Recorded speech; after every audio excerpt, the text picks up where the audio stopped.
Are you a member of the club? No, not that all boys club you created because you didn't have any real friends when you were growing up. Or the I ate my body mass in burritos and so I got one free club. No, I'm talking about the club for the PS3.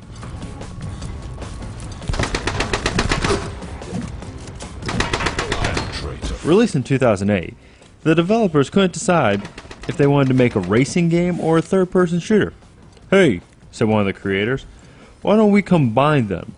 So after that guy got kicked out and fired from the team, they still didn't have an idea. So they decided to steal the guy's idea.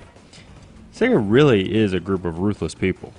So they created the club and called it the club so that whenever that guy who came up with the idea came back, they could say he's not a member and kick him out again. So you play as a new member of the club, and let me tell you, the creators went all out in the creation zone.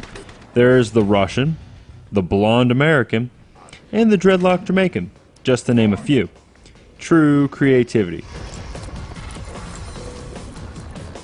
So what does the club do, you might ask? Well, they travel to exotic locales and kill all the people there.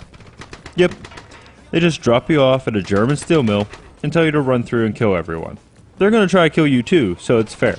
But you don't just have to kill them, but you gotta do it stylishly. Why is it that in the future, all the sports always become a savage blood sport that always ends in a fatality? I don't think this is gonna be the future. If you follow the NFL, I think it's gonna be quite the opposite, and I think the future of sports is gonna boil down to two guys playing Chinese hot hands while wearing protective equipment. As you run through the levels, you will notice that there is a big emphasis on speed. No, not that delicious cocktail you fill your veins with during fourth period instead of reading Hamlet, although you will feel like you just shot up when you play this game. You will literally run through each level.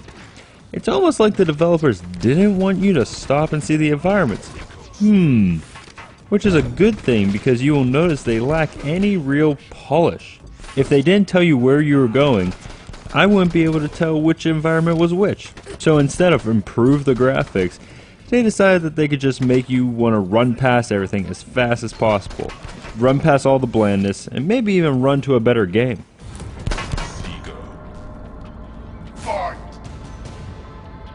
You want to keep moving because you want to get your high score as high as you can, so that you can print out that high score number, glue it to your wall, and feel like you're a success whenever you see it. Everyone you kill nets you points, and if you kill two people in quick succession, you get a score multiplier, and it goes up and up and up. And your multiplier goes away if you don't kill anyone quickly enough. Imagine it's like that little giraffe that sits on your shoulder and tells you to kill everyone around you, and if you take too long, it jumps down and eats your cat. It's like that.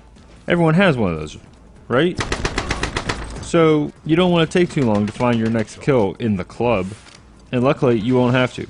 Enemies hide in plain sight, waiting to be shot, standing there like tall grass, ready to be mowed down. The game is interesting to say the least. There isn't anything else like it out there, and I'm debating on whether that's a good or a bad thing. It's like a troubled teenager training camp.